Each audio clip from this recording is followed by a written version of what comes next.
آله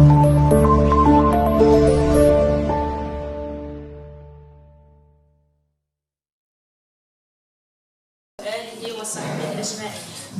السادة الأساتذة أعضاء البعثة الدينية، السادة ممثلي الجمعيات والمساجد والمراكز الدينية، السيد رئيس المجلس المركزي المغربي، السادة ممثلي مؤسسات البنك الشعبي، أيها الحضور الكريم، يسعدني أن أرحب بكم جميعا معبرة لكم عن خالص الشكر والامتنان على تفضلكم بتلبية الدعوة لحضور هذا الحفل التكريمي الذي يعتبر تقليدا سنويا دأبت القنصلية العامة للمملكة المغربية بديسلدورف على تنظيمه احتفاء بالسادة أعضاء البعثة الدينية الموفدين لهذه الولاية بمناسبة شهر رمضان المبارك.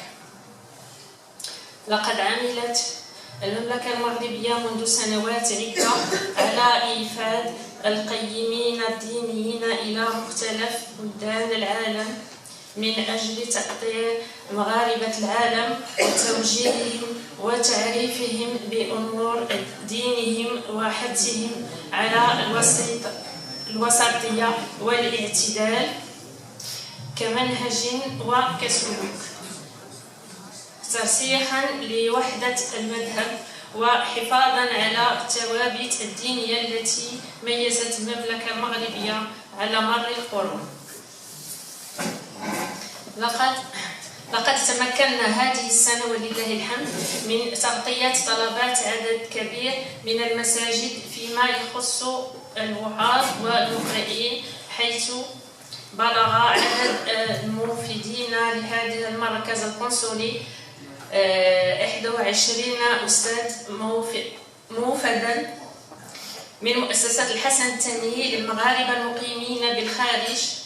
تم توزيعهم على مختلف المساجد والمراكز الدينية، كما أن هناك بعثة دينية أخرى تم إيفادها من طرف وزارة الأوقاف والشؤون الإسلامية، يتواجد 8 من أعضائها في دائرة نفوذ هذه القنصلية العامة، ويقوم المجلس المركزي المغربي بالإشراف المباشر عليها. وبهذه المناسبة أتوجه بالشكر الجزيل إلى المجلس المركزي في شخص رئيسه السيد بونوح محمد على المجهودات القيمة التي يقوم بها وعلى تنسيقه وتعاونه معنا في هذا الإطار.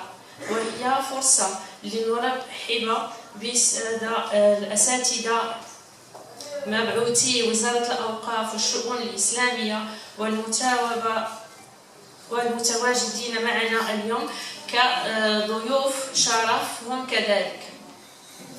أيها الكرام، يحق لنا جميعا أن نفتخر بهذه المبادرة التي تتماشى مع التعليمات السامية لأمير المؤمنين صاحب الجلالة الملك محمد السادس نصره الله، وعلى عناية التي يوليها لرعاياه الأوفياء بالخارج في شتى ميادين عموما والميدان الديني على وجه الخصوص، بغية ضمان الأمن الروحي للمواطنين المغاربة.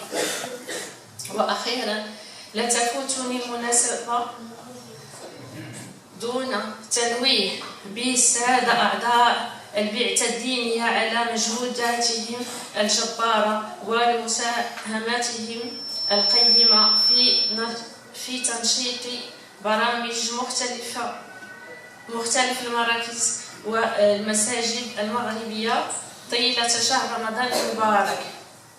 الشكر موصول كذلك للسادة رؤساء الجمعيات والمساجد المغربية على مساعدتهم الفعالة في إنجاح مهمة السادة الوعاظ والمقرئين وتوفير الظروف الملائمة لتمكينهم من القيام بمهامهم على أحسن وجه، وكذا جميع من ساهم في تنظيم هذا الحفل من أشخاص ومؤسسات. والسلام عليكم ورحمة الله وبركاته.